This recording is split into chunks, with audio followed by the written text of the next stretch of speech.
The champagne flute trembled in my hand as I stood at the edge of the ballroom, watching crystal chandeliers cast fractured light across marble floors. Everything here cost more than I'd earn in a lifetime.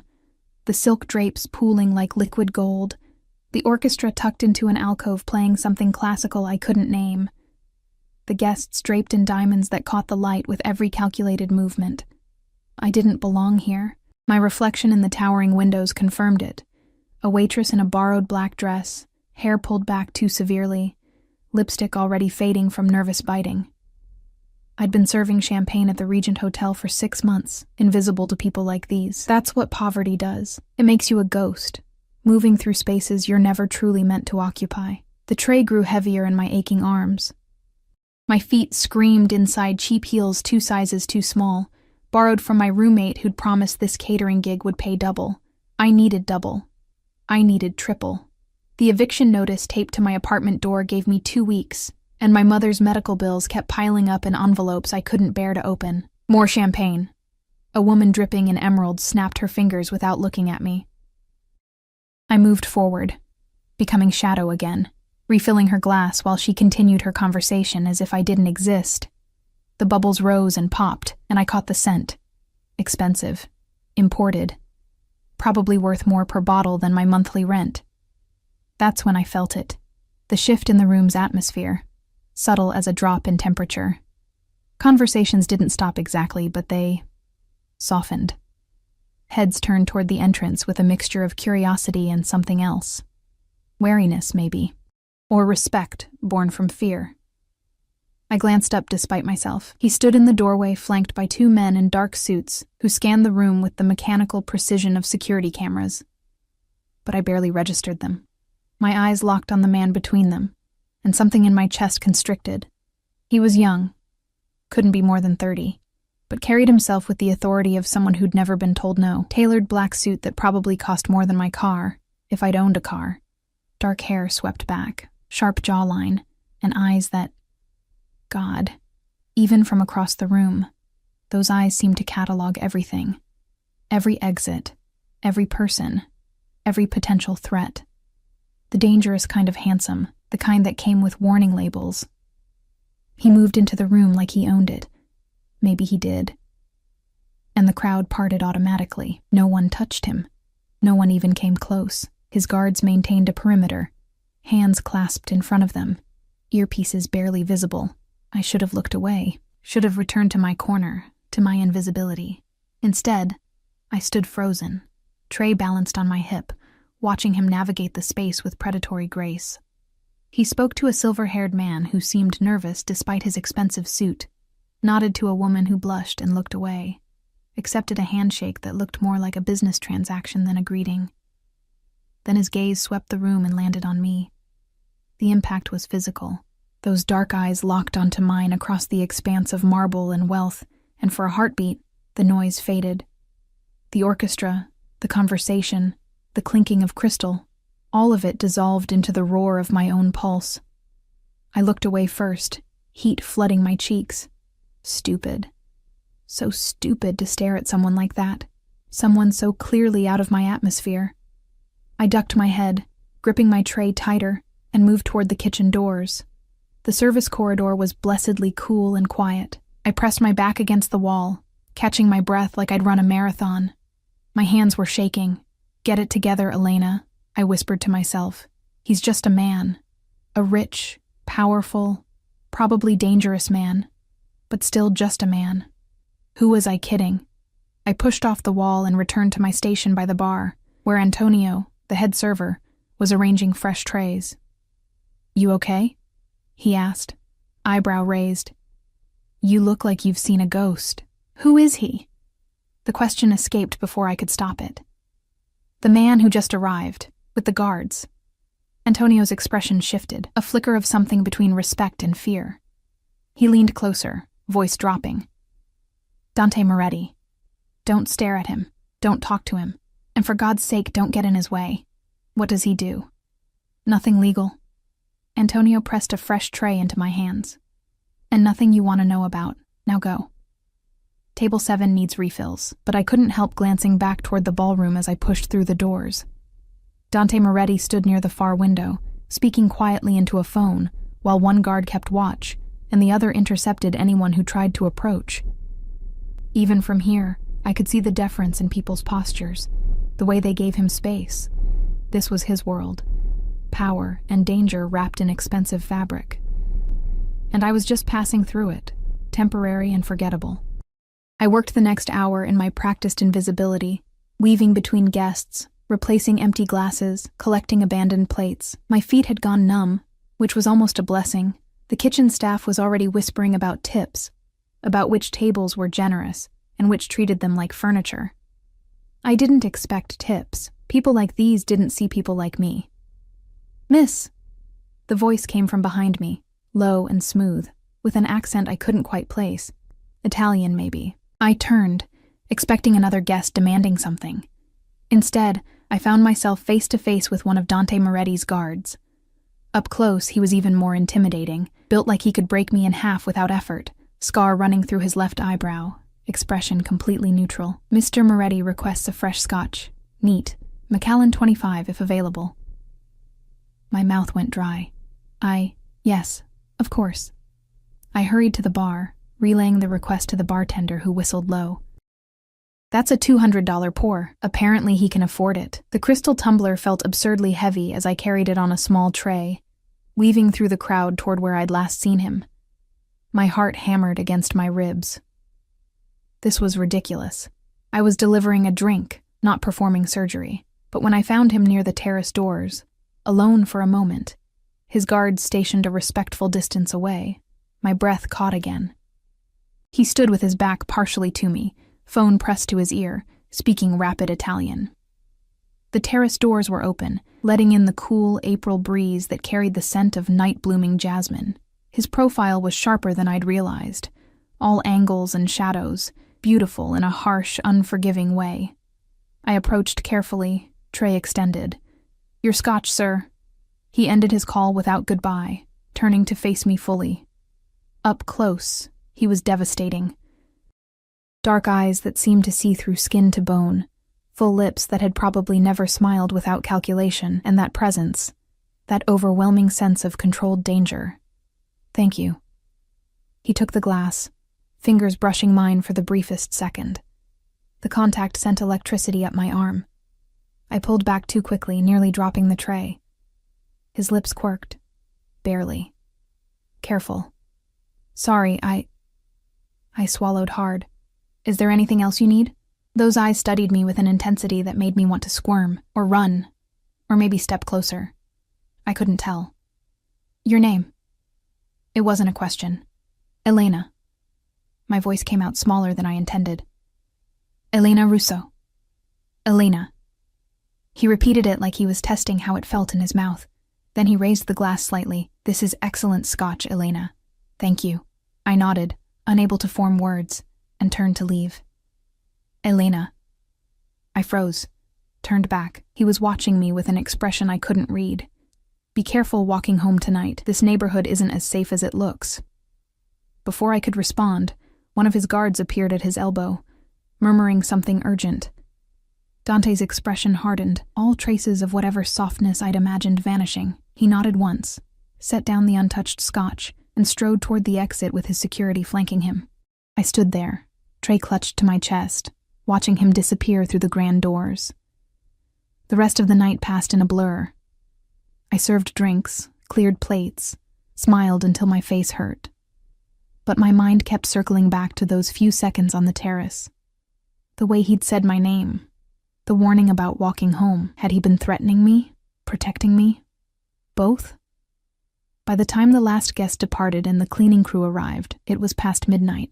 Antonio distributed tips.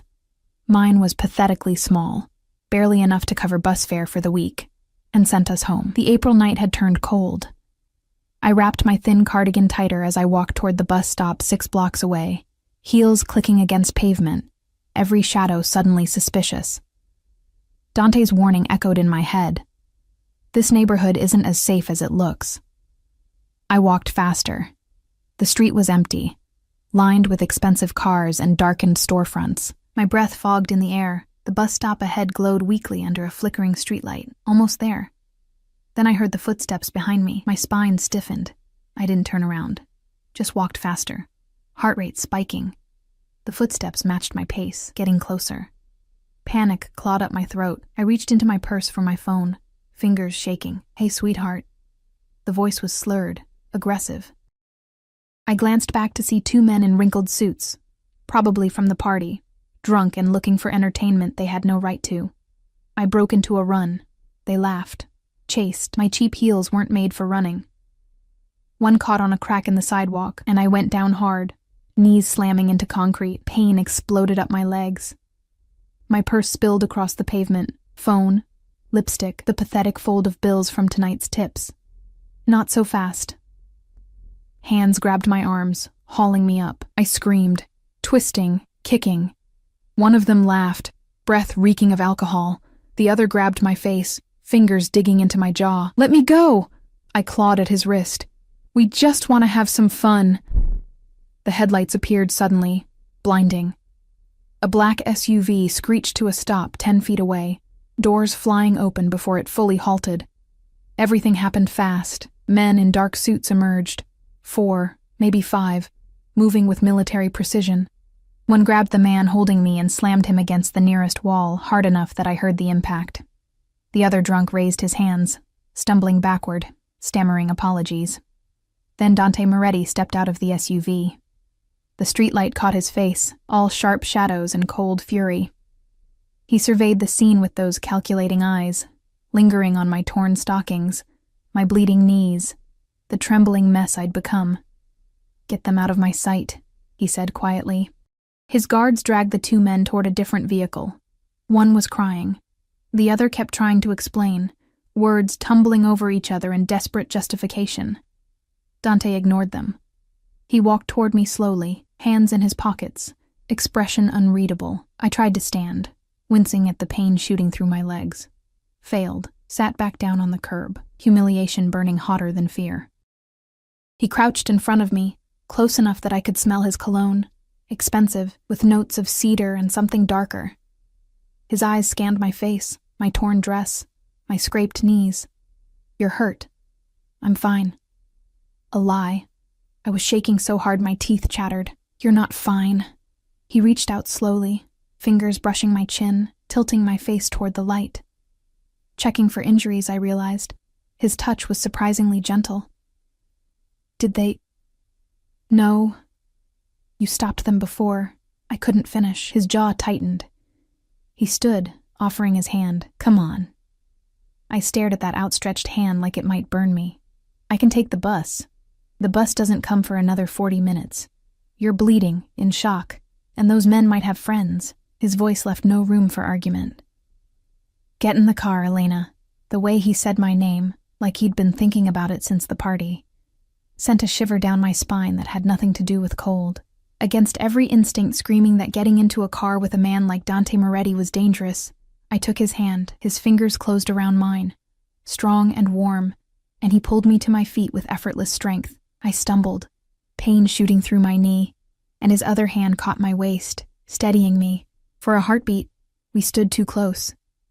I could feel the heat of him through my thin dress, see the flecks of gold in his dark eyes, count the faint freckles across his nose that somehow made him more human. Then he guided me toward the SUV, hand never leaving my back. One of his guards opened the door. The interior was all black leather and tinted windows. Dante helped me inside, following, settling into the seat beside me with that same predatory grace. The door closed, sealing us in. "Where do you live?" he asked. I gave him my address, the rundown apartment building in a neighborhood that made this one look like paradise. If he judged, it didn't show on his face. He relayed the information to the driver in Italian, and we pulled away from the curb. Silence filled the space between us. I pressed against the door, hyper-aware of every inch separating us. My heart wouldn't stop racing, whether from the attack or his proximity. I couldn't tell anymore. "Thank you," I whispered finally, "for stopping them." He glanced at me, expression inscrutable. "You shouldn't have been walking alone. I can't afford a car." "I know." Something about the way he said it, like he'd already looked into me, already knew things about my life I hadn't told him, made my skin prickle. How? I asked before I could stop myself. The corner of his mouth lifted, not quite a smile. I make it my business to know things. We drove through the city in silence after that, the partition between us and the driver raised. I watched the expensive neighborhoods give way to middle-class areas, then to the struggling blocks where people like me scraped by. My building came into view, crumbling brick, flickering neon sign, bars on the ground floor windows. Shame burned through me. He'd probably never set foot in a place like this. Never had to. The SUV stopped out front. "Thank you for the ride," I said, reaching for the door handle. His hand caught my wrist, gentle but firm. "Wait." I froze. He pulled something from his jacket, a business card, heavy stock, embossed lettering, held it out to me. "If anyone bothers you again, call that number." I took the card with trembling fingers. Just a phone number. No name, no title. "Why are you helping me?" He studied me for a long moment, those dark eyes searching for something in my face. When he spoke, his voice was softer than before, almost dangerous in its gentleness. "Because when I told you to be careful tonight, I meant it." He released my wrist slowly, fingers trailing against my pulse point. "And because I don't like seeing what's mine damaged." The possessiveness in that statement should have terrified me, should have sent me running. Instead, it ignited something low in my stomach that I absolutely could not afford to feel. "I'm not yours," I whispered. His smile was sharp enough to cut. "Not yet." I didn't sleep that night. Every time I closed my eyes, I saw Dante Moretti crouched in front of me on that sidewalk, the streetlight carving shadows across his face. Felt his fingers on my wrist, heard his voice saying those words that shouldn't have thrilled me, but did. Not yet. Like my belonging to him was inevitable. A foregone conclusion. I sat at my kitchen table as dawn broke through my threadbare curtains, the business card between my fingers. Heavy cardstock, expensive. Just 10 digits embossed in black ink, nothing else, no name, no company, no explanation. My knees were bandaged now, antibiotic ointment stinging beneath the gauze. My dress hung over the bathroom door, torn and ruined. I'd never be able to afford another one. The eviction notice still taunted me from the counter. 12 days left. I made coffee in my ancient percolator, the bitter smell filling my cramped studio apartment. Through the thin walls I could hear Mrs. Chen's television, Rodriguez's baby crying, the couple upstairs arguing in rapid Spanish, the sounds of poverty, of too many people crammed into too little space with too few options. This was my reality. Dante Moretti's world of black SUVs and bodyguards and scotch that cost more than my rent, that was a fantasy. A dangerous one. I tucked the card into my wallet anyway. Work at the diner started at 6. I showered in lukewarm water, dressed in my uniform, yellow polyester that had been washed so many times it had gone thin at the elbows, and caught the early bus downtown.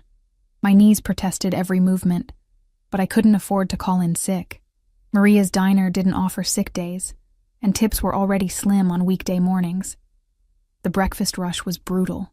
Truckers wanting coffee and eggs, construction workers arguing over the check, a regular who always tried to grab my ass when I refilled his cup. I dodged him with practiced ease, smiled until my face ached, and pretended my feet weren't screaming.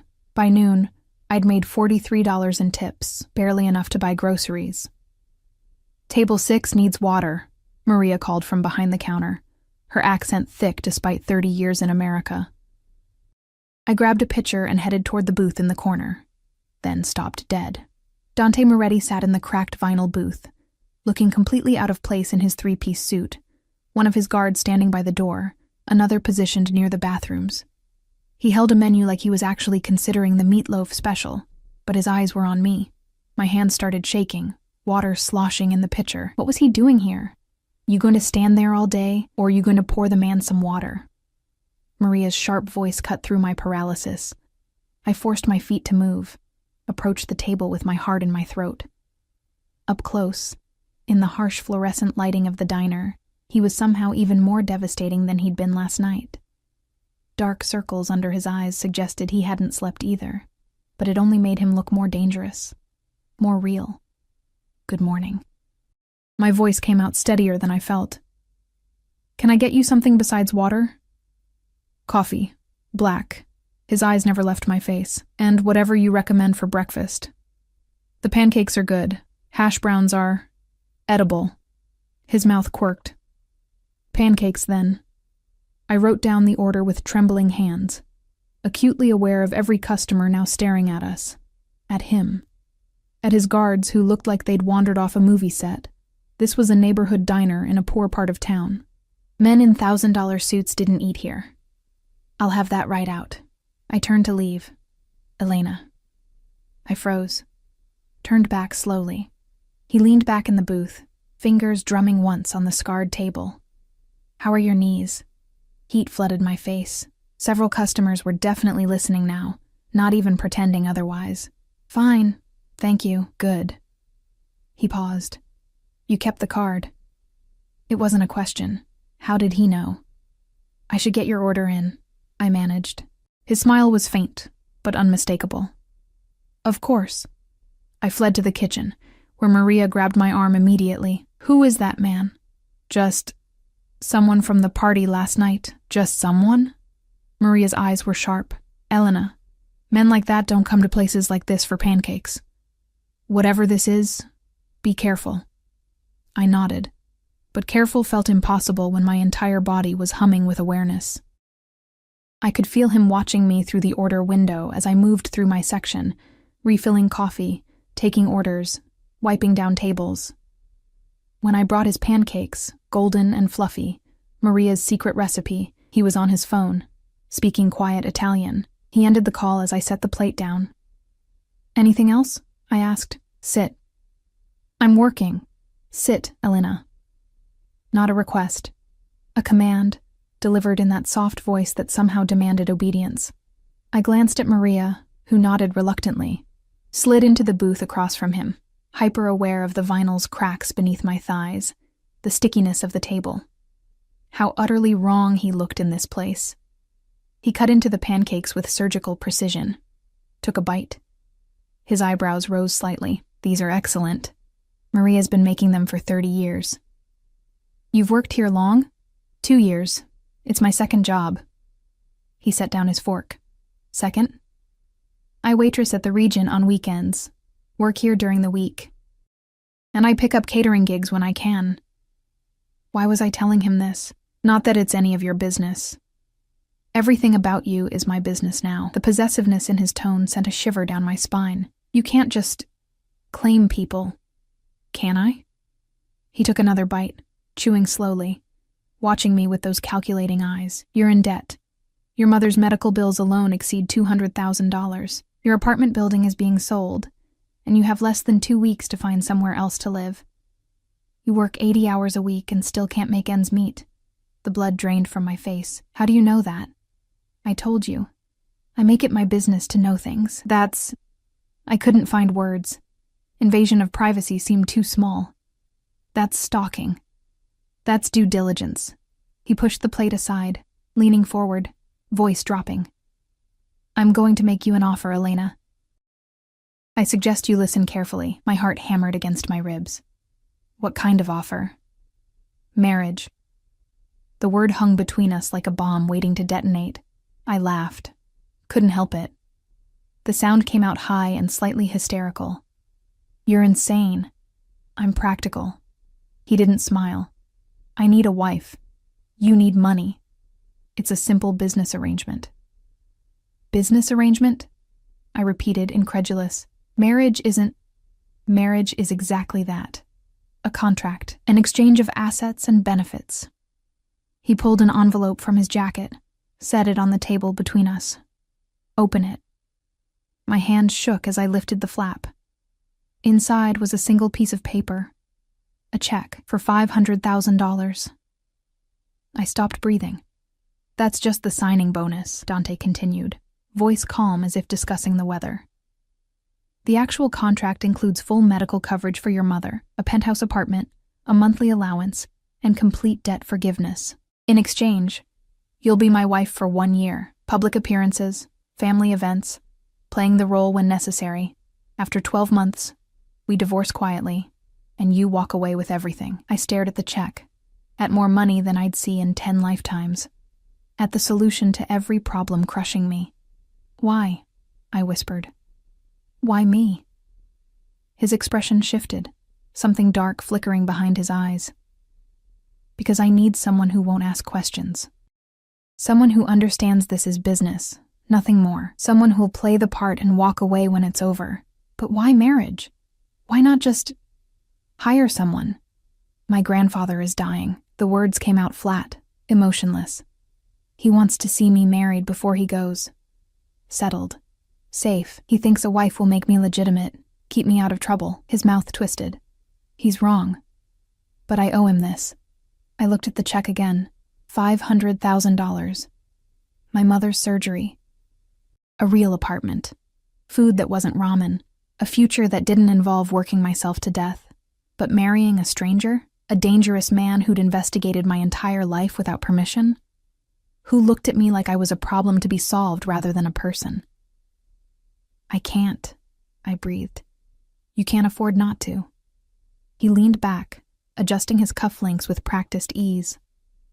"I'm not asking you to love me, Elena. I'm not even asking you to like me. I'm offering you a way out of the hole you're drowning in. 1 year of pretending, and you're free. What if I say no?" His smile was sharp. "Then you go back to working yourself to death. Lose your apartment. Watch your mother's condition deteriorate because you can't afford her medication. And hope those men from last night don't have friends who remember your face." The threat was implicit, but clear. He could protect me. Or he could withdraw that protection. That's blackmail. That's reality. He stood, dropping cash on the table. Far too much for pancakes and coffee. "You have 24 hours to decide. My number's on the back of the check." He walked out, his guards falling into step behind him, leaving me sitting in the booth with a check for $500,000 burning a hole in my hand. Maria appeared at my elbow. Dios mío. What was that about? I couldn't answer. Couldn't breathe. Couldn't think past the number on that check and the impossible choice it represented. The rest of my shift passed in a fog. I spilled coffee, forgot orders, moved through the motions like a ghost. When my replacement arrived at 3, I caught the bus home in stunned silence. The apartment felt even smaller than usual. The walls pressing in, the ceiling too low, the single window facing a brick wall that blocked out most of the sun. This was my life. This cramped, suffocating box where I counted pennies and rationed meals and prayed nothing else would break because I couldn't afford to fix it. I pulled out my phone, dialed my mother's care facility. "Sunny Meadows, how can I help you?" "This is Elena Russo. I'm calling about my mother, Catherine Russo." "One moment, please." The hold music was aggressively cheerful. I paced my tiny kitchen, 3 steps in each direction. "Ms. Russo?" The administrator's voice was professionally sympathetic. "I'm glad you called. We need to discuss your mother's account. You're currently 3 months behind on payments and—" "I know. I'm working on it. I understand. But we may need to transition her to the state facility if we can't resolve this soon. She requires specialized care that—" "How much?" I interrupted. "How much to get current and cover the next 6 months?" A pause. "Approximately $68,000. I looked at the check on my counter, at the solution to everything, at the price tag attached to it. "I'll have it by the end of the week," I heard myself say. After I hung up, I sat at my kitchen table and stared at Dante's check until the numbers blurred. 1 year. Just 1 year of pretending to be someone's wife. Someone I didn't know. Someone dangerous. But my mother would get the care she needed. I'd have a roof over my head. Food. Safety. I picked up my phone again, flipped the check over. His number was written in bold, precise handwriting. My finger hovered over the call button. This is insane, I thought. This is the worst idea you've ever had. But what choice did I really have? I pressed call. He answered on the first ring. I was wondering how long you'd wait. "I have conditions," I said, surprised by the steadiness in my voice. "I'm listening. This is business. Nothing more. We have separate bedrooms. You don't touch me unless it's for appearances. And after a year, I walk away clean. No strings, no complications." Agreed. And I want it in writing. A real contract. Legal. My lawyer will have it ready by tomorrow. A pause. Does this mean you're accepting? I closed my eyes, thought of my mother's face, the eviction notice, the endless cycle of poverty I'd been trapped in since birth. Yes, I whispered, I accept. Good. Satisfaction colored his voice. A car will pick you up tomorrow at 6. Bring whatever you want to keep. Everything else will be provided. Tomorrow? Panic spiked through me. That's too fast. We don't have time to waste. The wedding is in 3 days. 3 days? My voice came out strangled. You can't plan a wedding in 3 days. I can plan anything in 3 days. His tone was final. 6 o'clock, Elena. Don't be late. He hung up. I sat in my apartment, phone pressed to my ear, listening to dead air and wondering what I'd just agreed to. The check sat on the table, gleaming like a devil's bargain, because that's exactly what it was. I'd just sold myself to Dante Moretti for the price of my mother's life and my own survival. And God help me, I didn't know if I'd made the best decision of my life or signed my own death warrant. The sun set beyond my brick wall window, shadows creeping across the floor, and I sat in the growing darkness with a check that would change everything, and a fear that whispered I'd just stepped into a cage I'd never escape. Tomorrow, my old life would end. Tomorrow, I'd become Mrs. Dante Moretti. Tomorrow, I'd learn exactly what price I'd really agreed to pay. The black SUV arrived at exactly 6 o'clock. I stood on the sidewalk with 2 garbage bags containing everything I owned. Some clothes, a few photos, my mother's jewelry box, a handful of books I couldn't part with. Pathetic, really. 26 years of life reduced to trash bags. The same guard from the diner, I'd learned his name was Marco, loaded my bags into the trunk without comment. His expression remained neutral, but I caught something that might have been pity flash across his face. Miss Russo, he said, opening the rear door. The interior smelled like leather and expensive cologne. Dante sat in the far seat, typing on his phone, barely glancing up as I climbed in. He wore another impeccable suit, charcoal this time, with a burgundy tie that probably cost more than my entire wardrobe. The door closed. We pulled away from my building, from the only home I'd known for 2 years. I didn't look back. You travel light, Dante observed, still focused on his screen. I don't have much worth keeping. That will change. He finally looked at me, dark eyes scanning my face with that unnerving intensity. You look exhausted. I didn't sleep. Second thoughts? About 1,000 of them. I gripped my purse tighter. But I already cashed your check this morning. Paid my mother's facility through the end of the year. So I guess I'm committed now. His mouth curved slightly. Smart. Securing your interest before the contract is even signed. You said you'd have it ready today. I did.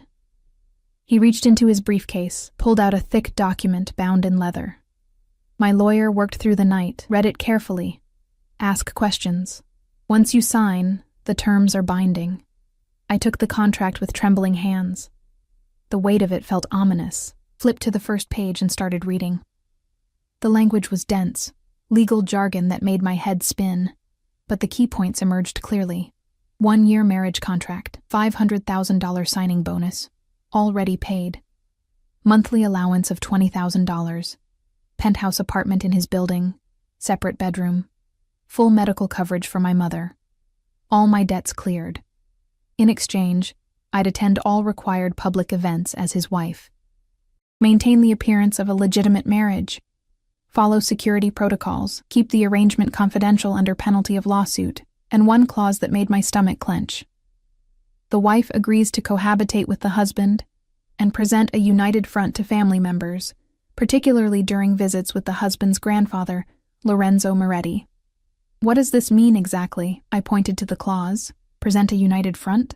It means you smile, hold my hand, and convince my grandfather we're in love. His voice was matter of fact. He's traditional. He won't accept anything less than a real marriage. So I have to lie to a dying man. You're being paid very well to lie. No apology in his tone. Is that a problem? I stared at the contract, at the life raft it represented. No problem. We drove in silence while I read through the remaining pages. Terms of divorce after 1 year. Division of assets. I kept everything he'd given me. Non-disclosure agreements, penalty clauses if I violated the terms. It was airtight, cold, transactional. Exactly what he'd promised. There's nothing here about... I paused, choosing words carefully. Physical expectations, because there are none. He set his phone aside, giving me his full attention. I told you. Separate bedrooms. This is business. I won't touch you unless it's necessary for appearances, holding hands, an arm around your waist at events, nothing more. And you expect me to believe you'll be okay with a celibate marriage for a year? His smile was sharp. I didn't say I'd be celibate. I said I wouldn't touch you. He leaned forward slightly. What I do outside our arrangement is my business. As long as you're discreet, what you do is yours. The implication hung heavy between us. An open marriage. Freedom to seek satisfaction elsewhere. It should have been a relief. Instead, something uncomfortable twisted in my chest. I see. I looked back at the contract, unable to meet his eyes. Where do I sign? He produced a pen. Heavy, expensive, probably worth more than my old rent. Handed it to me. I signed on the designated lines, my signature looking childish next to his bold scrawl. With each stroke of the pen, I felt the cage door closing. Congratulations, Elena. He took the contract back, tucking it into his briefcase. In 3 days, you'll be Mrs. Moretti. The SUV turned into an underground parking garage, descending past numbered levels until we reached what must have been private parking. Only 3 cars here, a sleek sports car that looked like it belonged in a museum, another SUV identical to this one, and a motorcycle that gleamed under the fluorescent lights. This is home, Dante said as we exited the vehicle. A private elevator required a keycard. We rode up in silence, my reflection in the polished doors, showing a pale, terrified woman standing next to a man who looked carved from marble. The elevator opened directly into the penthouse. I stepped out and forgot to breathe. Floor-to-ceiling windows overlooked the city skyline. The space was massive, all clean lines, modern furniture, and art that probably cost more than most people's houses. Kitchen with marble countertops and appliances I'd only seen in magazines. Living area that could fit my old apartment 3 times over. Your room is this way. Dante led me down a hallway, Marco following with my pathetic garbage bags. He opened a door to a bedroom that made me want to cry. King-sized bed with crisp white linens. Ensuite, bathroom with a soaking tub. Walk-in closet currently empty except for my 2 bags looking lost in the corner. The closet will be filled by tomorrow, Dante said. A stylist will come in the morning to take your measurements. You'll need appropriate clothing for the wedding and subsequent events. I can buy my own clothes. The words came out defensive. Not the kind you'll need. His tone wasn't cruel, just factual. The people will be around judge everything. Shoes, jewelry, how your dress fits. I won't have my wife looking. He trailed off. Poor, I finished bitterly. Out of place? I was going to say uncomfortable. He moved toward the door. But yes, in this world, appearance is everything. You need to look like you belong. I'll never belong in your world. He paused in the doorway, looking back at me with an expression I couldn't read. No, you won't, but you'll learn to pretend convincingly. That's all that matters. He left, closing the door behind him. I stood in the center of my golden cage, surrounded by luxury I'd never dreamed of, and felt more trapped than I ever had in my cramped studio. That night, I soaked in the enormous bathtub until my skin pruned, trying to wash away the feeling that I'd made a terrible mistake. The water was hot enough to hurt, but I welcomed the pain. It felt real. Everything else felt like a dream. Or a nightmare. The next morning, I woke to knocking. Stumbled to the door in the silk pajamas I'd found laid out on the bed, another gift I hadn't asked for, and found a woman with severe black hair and measuring tape draped around her neck. Elena Russo? Her accent was French, crisp. I'm Vivian. I'll be dressing you for the wedding and subsequent events. She swept into the room without waiting for invitation, followed by 2 assistants carrying garment bags and boxes. For the next 3 hours, I was measured, dressed, undressed, and dressed again in an endless parade of fabric and style. Vivienne circled me like a predator, adjusting seams, tutting at my posture, making notes in rapid French. You have good bones, she finally declared. The malnutrition has made you too thin, but we can work with it. For the wedding, I'm thinking Valentino. Simple, elegant, white, but not virginal. Mr. Moretti was specific about that. Heat flooded my face. He told you this isn't a real marriage? Mr. Moretti tells me what he needs me to know. She held up a swatch of ivory silk. And I don't ask questions. I suggest you learn the same. By noon, my closet had been transformed. Dresses, suits, shoes, jewelry, everything coordinated, everything perfect, everything designed to turn me into someone I wasn't. I stood in front of the full-length mirror in a fitted black dress Vivienne insisted was essential for dinners, and barely recognized myself. The dress hugged curves I'd forgotten I had. The fabric expensive enough that it felt like butter against my skin. Better, Vivienne said with satisfaction. You'll do. After she left, I explored the penthouse. Dante was gone. Marco mentioned something about business, so I had the space to myself. His bedroom door was closed, and I didn't dare open it, some boundaries I wasn't ready to cross. The kitchen was fully stocked with food I'd only ever seen in cooking shows. I made myself a sandwich, feeling guilty for using the expensive bread, then ate it standing by the windows, watching the city sprawl below. From up here, everything looked small, manageable. The problems that had crushed me felt distant, like they belonged to someone else. Maybe they did now. Maybe Elena Russo, the waitress who worked 2 jobs and couldn't pay her bills, had died the moment I signed that contract. The thought should have been liberating. Instead, it felt like grief. Dante returned that evening while I was curled on the couch, trying to read one of the books from the built-in shelves. I heard the elevator, the quiet conversation with Marco, then his footsteps approaching. He'd loosened his tie, top button undone, looking more human than I'd seen him. Almost vulnerable, if someone like him could be vulnerable. How was your day? He asked, pouring himself scotch from the bar. Surreal. Your stylist is terrifying. Vivienne is the best. He took a sip, studying me. She didn't upset you, did she? No more than this entire situation already has. He moved to the chair across from me, settling into it with that controlled grace. You'll adjust. Will I? I closed the book. Will I adjust to living in a stranger's apartment, pretending to be his wife, lying to everyone about what this really is? You'll adjust because you're smart and adaptable. He swirled the scotch in his glass, and because the alternative is much worse. That's not comforting. I'm not here to comfort you, but something in his expression softened slightly. I'm here to offer you a business arrangement. You accepted. Now we both fulfill our ends of the bargain. And after a year, what happens to me then? You disappear with your money and your freedom. Start over somewhere new. Live the life you've always wanted. He stood, finishing his drink.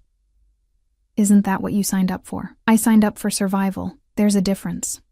He paused by my chair, looking down at me with those dark, unreadable eyes. In my world, Elena, survival is the only thing that matters. Everything else is luxury. He left me alone with my book and my thoughts. That night, lying in my enormous bed, I heard him moving around in his room. The muffled sound of his voice on the phone, speaking Italian, water running in his bathroom, then silence. I stared at the ceiling, counting the hours until I'd become his wife. 72 hours had become 48, then 24. The wedding day arrived with merciless speed. I woke to Vivienne and her team invading my room at dawn. Hair, makeup, dress. I was transformed piece by piece into someone worthy of standing beside Dante Moretti. The wedding dress was stunning, simple ivory silk that fell like water, elegant without being ostentatious. Beautiful, Vivienne declared, stepping back to admire her work. I looked in the mirror and saw a stranger. Someone polished and perfect and utterly false. The wedding was small, just immediate family, Dante had said. His grandfather Lorenzo, a handful of cousins, his mother, no friends, no one who knew the truth. We married in the penthouse, a judge officiating, afternoon sun streaming through the windows. I spoke my vows in a voice that didn't shake, slipped the ring onto Dante's finger with steady hands, and let him kiss me for the first time. His lips were soft, The kiss chaste and brief, meant for the audience of his family. But even that brief contact sent electricity through me that I absolutely could not afford to feel. When he pulled back, his eyes held mine for a fraction too long. Something flickered there. Surprise, maybe, or recognition of the same unwanted spark. Then it was gone, and he turned to accept congratulations from his grandfather. Lorenzo Moretti was exactly as I'd imagined. Elderly, sharp-eyed despite his illness, watching me with open calculation. When he took my hand, his grip was surprisingly strong. "Welcome to the family, Elena." His English was thickly accented. "My grandson has made a good choice," I smiled, playing the role. "Thank you, I'm honored to be part of it. You'll make him happy, yes? Keep him safe?" The weight of his expectation pressed down on me. This was why Dante needed me, to ease this man's worry, to give him peace before he died. "I'll do my best," I promised, and felt the lie settle into my bones. The reception was elegant and brief. Champagne I couldn't taste, food I couldn't eat, conversation I barely followed. Dante stayed close, hand at the small of my back, playing the attentive husband with practiced ease. "You're doing well," he murmured during a lull, lips close to my ear. "My mother is convinced we're in love. I'm a good actress when I need to be. I'm counting on it." His hand tightened slightly on my waist, possessive. "We have one more performance tonight. Family dinner at my grandfather's estate, then you're free until the next event." Free, the word tasted bitter. "In my golden cage, better than your old one," he countered. He wasn't wrong. The dinner was endless. Lorenzo's estate was massive, old money dripping from every surface. The dining room table could seat 20, crystal chandeliers overhead, paintings that probably belonged in museums. I sat beside Dante, his wife now legally and publicly, and played my part. Laughed at appropriate moments, answered questions about our courtship, with the story we'd rehearsed, accepted congratulations from cousins whose names I'd already forgotten. Dante's hand found mine under the table, lacing our fingers together. For show, I told myself, just for show. But his thumb traced circles on my palm, and I couldn't tell if he was even aware he was doing it. When we finally left, it was past midnight. I collapsed into the SUV, exhausted in ways I'd never been. "You did well tonight," Dante said as we drove home. Home. When had I started thinking of his penthouse as home? I survived it. That's all that's required. He loosened his tie, looking as tired as I felt. "The hard part is over. From here, it's just maintaining appearances." "Just?" I laughed, brittle. "I just married a man I don't know, lied to his dying grandfather, pretended to be in love for an audience who'll judge my every move. Nothing about this is just anything." He looked at me then, really looked, and for the first time I saw something crack in his controlled facade. "I know this isn't what you wanted, Elena. I know I'm asking you to sacrifice more than money can repay, but I needed this. My grandfather needed this, and you needed survival." I finished quietly. "I know." We rode the rest of the way in silence. Back at the penthouse, I retreated to my room immediately, desperate to shed the dress, the makeup, the performance. But my hands fumbled with the hidden zipper, exhaustion and stress making me clumsy. A knock on my door. "Elena?" I opened it to find Dante still in his tuxedo pants and unbuttoned shirt, looking disheveled and somehow more dangerous for it. "I can't get the zipper," I admitted, too tired for pride. He stepped into my room without asking permission, moving behind me. His fingers found the zipper, sliding it down with agonizing slowness. The silk parted, revealing my bare back, and I felt his breath catch, the air between us charged with something I didn't want to name. "There," he said, voice rougher than usual, but he didn't step back. His hand lingered at the small of my back, skin on skin, burning. I should have moved away, should have thanked him and closed the door. Instead, I turned to face him. We stood too close in my bedroom, his shirt open, my dress falling off my shoulders. The intimacy of it overwhelming despite the business arrangement between us. "Dante, this doesn't change anything," he said quickly. "The contract stands. Separate rooms. No complications." "Right, no complications." but neither of us moved. His eyes dropped to my lips, and I saw the war playing across his face. Want versus control. Desire versus the terms we'd agreed to. Control won. It always would with him. He stepped back, breaking the spell. "Good night, Elena." "Good night." He left, closing the door softly behind him. I stood alone in my wedding dress, half undone, feeling the ghost of his touch on my skin. We'd been married less than 12 hours, and already the lines we'd drawn were blurring. This was supposed to be simple, a business arrangement. 1 year, and done, but nothing about Dante Moretti was simple. And I was beginning to realize I'd underestimated the cost of this bargain. The dress pooled at my feet, silk and lace and lies, and I wondered how I'd survive a year of this without losing myself completely. 3 weeks into the marriage, I learned that Dante Moretti didn't sleep. Or if he did, it was in fragments I never witnessed. I'd wake at 2 a.m. to hear him on the phone in his office, speaking rapid Italian. At dawn, I'd find him in the gym that occupied half of the lower level, pounding a heavy bag with wrapped fists until sweat soaked through his shirt. He was always controlled, always contained, but in those early morning hours, I caught glimpses of something underneath, a restlessness that matched my own. We'd settled into a strange routine. Breakfast together when his schedule allowed, careful conversation about nothing important. He'd leave for meetings I wasn't privy to, guarded by Marco and his team. I'd spend my days in the penthouse, reading, calling my mother's facility, trying to fill the empty hours. At night, we'd have dinner together. Sometimes in comfortable silence, sometimes with halting attempts at getting to know each other that never went deeper than surface details. It was polite, civil, exactly what we'd agreed to, and it was driving me slowly insane. "There's an event tonight," Dante announced over breakfast on a Thursday morning. "Charity gala. We need to make an appearance." I set down my coffee. "How long?"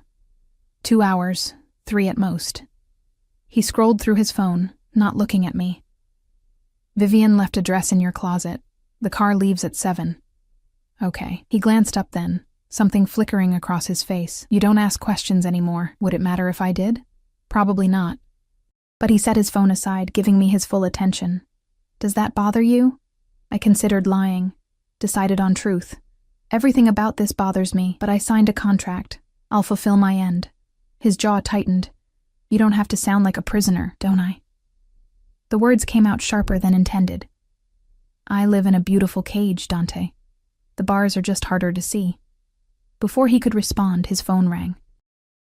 He glanced at the screen, and whatever he saw there made his expression harden. "I have to take this." He stood, already moving toward his office. 7 o'clock, Elena. Don't be late." The door closed behind him with quiet finality. I sat alone in the pristine kitchen, surrounded by luxury I'd never wanted, and felt the walls closing in. The gala was exactly as I'd expected. Glittering people in expensive clothes, champagne flowing like water, orchestra playing something classical while couples danced. We arrived fashionably late, Dante's hand firm at my back as we navigated the crowd. I wore the dress Vivian had chosen, emerald silk that made my skin glow and my eyes look greener, diamonds at my throat, on loan, Dante had said, and heels that made me tall enough to almost meet his eyes. We looked perfect together. The cameras certainly thought so, flashing as we posed at the entrance. "Smile," Dante murmured against my ear. "You're supposed to be happy." I smiled until my face hurt. Inside, we were immediately swarmed, business associates wanting to congratulate Dante on his marriage. Women who air-kissed my cheeks while their eyes catalogued every detail of my appearance. Men who shook Dante's hand while their gazes lingered on me too long. Dante noticed. His hand tightened on my waist, pulling me closer. A clear signal of ownership. "Quite the trophy you've acquired, Moretti," one silver-haired man said with an oily smile. "My wife," Dante corrected, voice dropping to something dangerous, "is not a trophy." The man paled and excused himself quickly. I should have been grateful for the defense. Instead, I felt like an object they were arguing over ownership of. "I need air," I whispered. Dante studied my face, seeing something there that made him nod. The terrace. 5 minutes. I escaped through the French doors onto a stone terrace overlooking manicured gardens. The night air was cool, carrying the scent of jasmine and money. I gripped the railing, breathing deeply, trying to remember why I'd agreed to this. $500,000, my mother's care, survival. Worth it. It had to be worth it. Beautiful night. The voice came from behind me, masculine, smooth, unfamiliar. I turned to find a man in his 40s. Expensive suit, smile that didn't reach his eyes. Yes, it is. I moved to go back inside. He stepped into my path. We haven't been introduced. Marcus Delacroix. He extended his hand. I didn't take it. Elena Moretti. Ah, yes. The new Mrs. Moretti. His gaze traveled over me, assessing. Dante certainly has excellent taste. Though I have to wonder what a woman like you sees in a man like him. Warning bells rang in my head. Excuse me? Come now. We both know what he is, what he does. Marcus moved closer, and I caught the smell of expensive whiskey on his breath. A beautiful woman like you, married to someone with that much blood on his hands, must be quite the financial arrangement. My heart pounded. I don't know what you're talking about. No? His smile sharpened. Then you're either very naive or very well paid. I'm guessing the latter. He reached out, fingers brushing my bare arm. If you ever get tired of playing house with a monster, I could offer you something better, something real. I jerked away, but he grabbed my wrist, gripped tight enough to hurt. Let go. Not until we finished our conversation. The hand on my wrist disappeared, as Marcus was suddenly slammed against the stone railing hard enough that I heard the air leave his lungs. Dante had him by the throat, eyes black with fury, every line of his body radiating lethal intent. Touch her again, Dante said softly, and I'll break every bone in your hand before I throw you off this terrace. Marcus's face turned purple. I was just talking. You were touching my wife. The emphasis on the last word was pure possession. Without her permission, that's the last mistake you'll make tonight. He released Marcus, who stumbled away, gasping. Marco appeared from nowhere, he and another guard flanking Marcus. Sir, escort Mr. Delacroix out. Make sure he understands he's not welcome at any events I attend. Dante's voice was ice. Ever. They dragged Marcus away, his protests fading as they disappeared into the garden. Dante turned to me, fury still etched across his features. Did he hurt you? I rubbed my wrist where Marcus had grabbed me. I'm fine. Let me see. He took my hand gently, examining my wrist. A red mark was already forming, his jaw clenched. I should have broken his hand. You threatened to throw him off a terrace. I still might. He released my hand slowly. No one touches you. No one threatens you. I don't care who they are or what business we have with them. You're mine to protect. The possessiveness in his voice should have scared me. Instead, heat flooded through me. I'm not actually yours, I reminded him quietly. This is just a contract. I know. But his eyes said something different. Doesn't change the fact that while you wear my ring, you're under my protection. That means something in my world. What does it mean? He stepped closer, and I could smell his cologne, feel the heat of him. It means anyone who hurts you answers to me. It means you're safe, Elena, always. We stood too close on the terrace, his words hanging between us like a promise, or a threat. I couldn't tell which. We should go back inside, I managed. No. He pulled out his phone, texted something. We're leaving. I'm done with this circus. But you said... I don't care what I said. He took my hand, lacing our fingers together. You're shaking. We're going home. The drive back was silent. Dante still held my hand, thumb tracing patterns on my palm like he had at the wedding. I didn't pull away. Couldn't bring myself to break the contact. At the penthouse, he walked me to my bedroom door. Thank you, I said quietly. For tonight. For defending me. His expression softened fractionally. You don't have to thank me for that. Still, I searched for words. It felt real, for a moment. Something flickered in his eyes. Elena. Whatever he was going to say died as his phone rang. He glanced at it, and I saw his entire body tense. I have to take this, but he hesitated. looking at me like he wanted to say something else. Get some rest. We'll talk tomorrow. He answered the call, already walking toward his office, voice dropping into Italian. I went into my room and closed the door, leaning against it. My wrist still tingled where Marcus had grabbed me. But more than that, I could still feel Dante's hand in mine, the way he'd defended me without hesitation. The fury in his eyes when he'd seen someone hurting me. You're mine to protect. This was supposed to be business, a transaction, nothing more. But the way Dante had looked at Marcus, like he'd kill him for touching me, that wasn't business. And the way my heart had raced when Dante held my hand, when he called me his wife with such conviction, that wasn't professional distance. The lines were blurring, had been blurring since the moment I signed that contract. I changed into pajamas and climbed into bed, but sleep wouldn't come.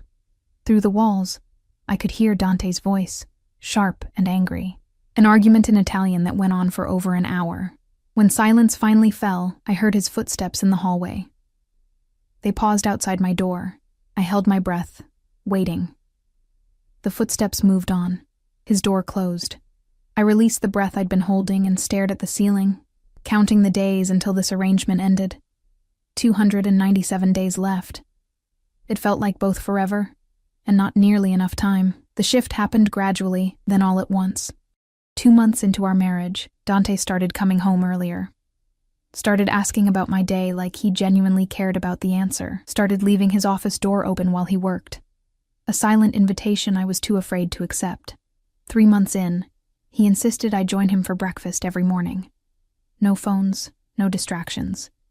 Just coffee and conversation that had started feeling less like obligation and more like something else. 4 months in, I realized I was in trouble. It was a Thursday evening. Dante had been gone for 3 days on business he wouldn't discuss, protected by Marco and a team of men I'd learned not to ask about. I'd spent those days rattling around the penthouse, hating how empty it felt without him. When the elevator opened and he walked in, exhausted and rumpled in a way I'd never seen, relief flooded through me so intensely it scared me. "You're back," I said from the couch, trying to sound casual. He stopped, taking me in like he'd forgotten what I looked like. "I'm back. There's leftovers in the kitchen. I made pasta. I'd been cooking more lately, needing something to do with my hands. If you're hungry." Something softened in his expression. "You cooked for me?" "I cooked because I was bored. You can have some if you want." But we both knew that was a lie. He disappeared into his room to change. When he emerged in sweatpants and a t-shirt, the most casual I'd ever seen him, he headed straight for the kitchen. I followed, watching as he heated the pasta and ate standing at the counter. "It's good," he said after the first bite. "Really good. My mother's recipe." I leaned against the doorframe. "She used to make it every Sunday. How is she?" "Better. The new medication is helping. Thanks to him," I didn't add. Thanks to money I'd never have had without this arrangement. He finished eating, rinsed his plate, then turned to face me. "I missed this. Pasta. Home." The word hung between us, weighted with meaning. I missed coming home. My heart stuttered. "Dante, I know what you're going to say." He moved closer and I couldn't make myself step back. "This is just business. A contract. 1 year and done. I know the rules, Elena. I wrote them. Then why does it feel like we're breaking them?" "Because we are." He reached up, tucking a strand of hair behind my ear. The gesture was so gentle, so intimate, that my breath caught. "I'm breaking them. Every day. Every time I come home and hope you'll be here. Every time I catch myself thinking about you during meetings. Every time someone looks at you and I want to..." He cut himself off, jaw clenching. "Want to what?" I whispered. "Hurt them. For daring to look at what's mine." His hand cupped my face, thumb brushing my cheekbone. "And before you remind me again that you're not actually mine, I know this isn't real, but God help me, Elena, it's starting to feel real. I should have pulled away. Should have reminded him of the contract, the arrangement, the inevitable end. Instead, I leaned into his touch. "I'm scared," I admitted. "Of me?" "Of this. Of forgetting it's temporary." I forced myself to meet his eyes. "Of what happens when the year ends and I have to walk away from From what? From you, I didn't say, couldn't say. Because saying it out loud would make it true, and I wasn't ready for that truth. His phone buzzed, shattering the moment. He glanced at it, and whatever he saw there made his expression shudder. I have to go out, he said, stepping back. The distance between us suddenly felt like miles. Don't wait up. He was gone before I could respond. Marco and 2 guards materializing from wherever they waited, the elevator doors closing on whatever moment we'd almost had. I stood alone in the kitchen, touching my face where his hand had been, and wondered when I'd stop pretending this was just business. The truth was, I'd been lying to myself for months. I was falling for my husband, my temporary, contracted business arrangement husband, and I had no idea what to do about it. The call came at 3 a.m. I jerked awake to my phone buzzing insistently on the nightstand. Unknown number. My heart lurched. Calls at 3 a.m. were never good news. Hello? Mrs. Moretti? The voice was professional, female, urgent. This is Mercy General Hospital. Your husband was brought in 20 minutes ago. You should come immediately. The world tilted. What happened? Is he... The doctor will explain when you arrive. 5th floor, trauma unit. She hung up. I was out of bed and dressed in seconds, my hands shaking so badly I could barely tie my shoes. Marco met me at the elevator. He must have been called too, his face grim. What happened? I demanded. Ambush. 3 cars. 12 men. His voice was flat, professional. Mr. Moretti took 2 bullets. He's in surgery. The words didn't make sense, couldn't make sense. Dante with his control and his guards and his careful planning. How could someone hurt him? Who? The word came out broken. We're handling it. The hospital was stark white and antiseptic. A nurse directed us to a private waiting room where Dante's mother already sat, rosary clutched in trembling hands. She looked up when I entered, face streaked with tears. Elena. She stood, pulling me into an embrace I hadn't expected. Thank God you're here. He kept asking for you. Before they took him to surgery, he kept saying your name.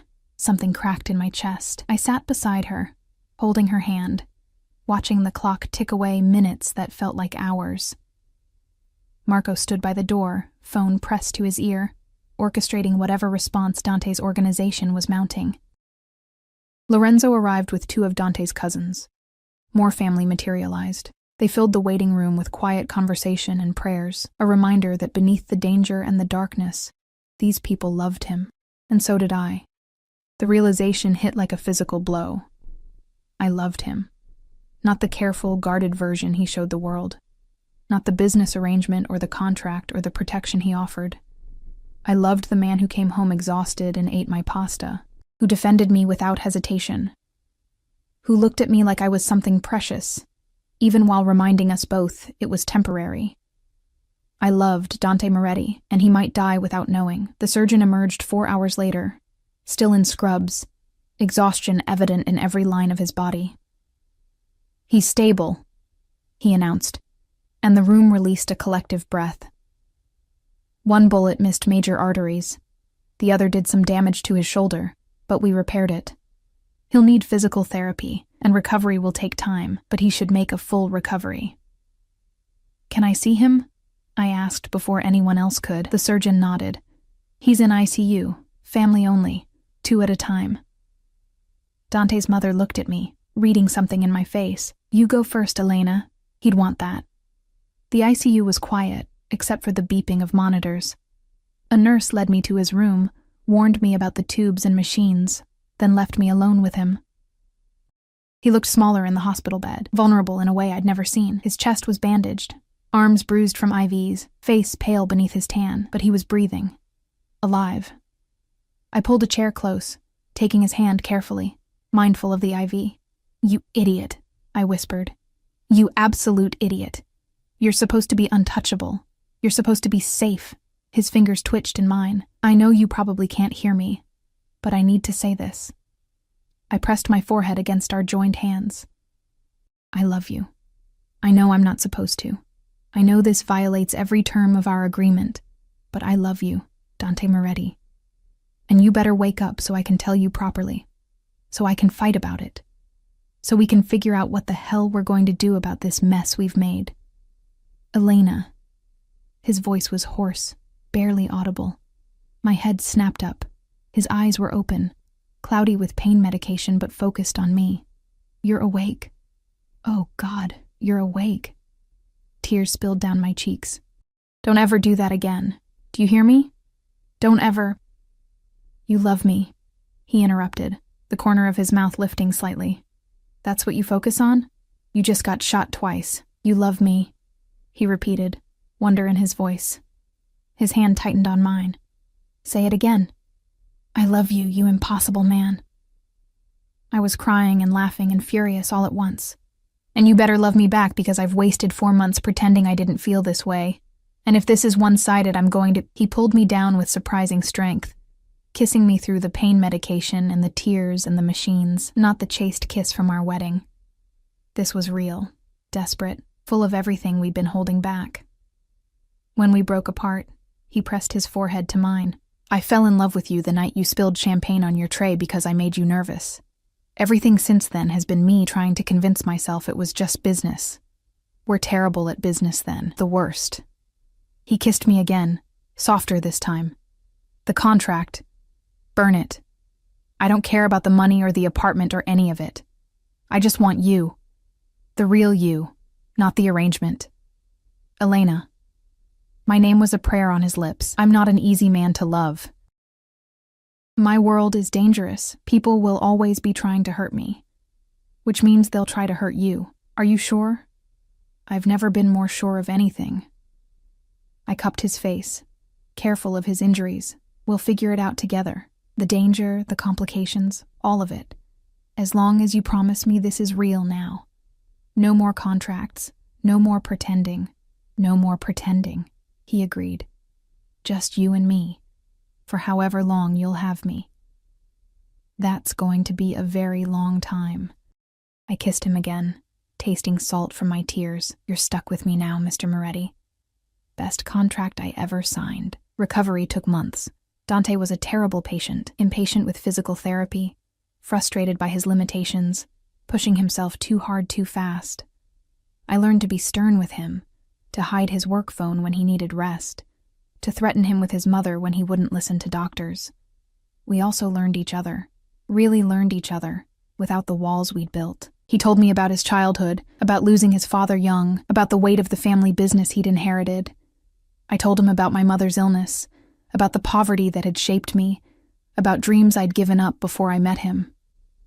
We fought, passionate, fierce arguments about his protection detail, my stubborn independence, the balance between his dangerous world and my need for normalcy. But we always came back together, learning that loving each other meant accepting all the complicated, messy parts. Lorenzo passed away 6 months into our marriage, peacefully in his sleep. At the funeral, surrounded by family, Dante held my hand and whispered, "He died happy. Because of you. Because he thought I'd found love." He wasn't wrong, I whispered back. No, he wasn't. The 1-year mark came and went without mention. We burned the contract in the fireplace one night, watching the paper curl and blacken, the terms that had brought us together turning to ash. What now? I asked, curled against his side on the couch. Now we start over, a real marriage, real vows. He tilted my face up. Marry me again, Elena, not for business or contracts or convenience. Marry me because you love me, because I love you, because I can't imagine my life without you. We're already married. Not really. Not in any way that counts. He pulled out a ring, not the one from our contract wedding, but something new, a single diamond, simple and perfect. Marry me for real this time. Say yes because you want forever, not just a year. I looked at the ring, at his face, at the future stretching ahead of us, complicated and dangerous and beautiful. Yes, I said. Yes to forever. Yes to real. Yes to all of it.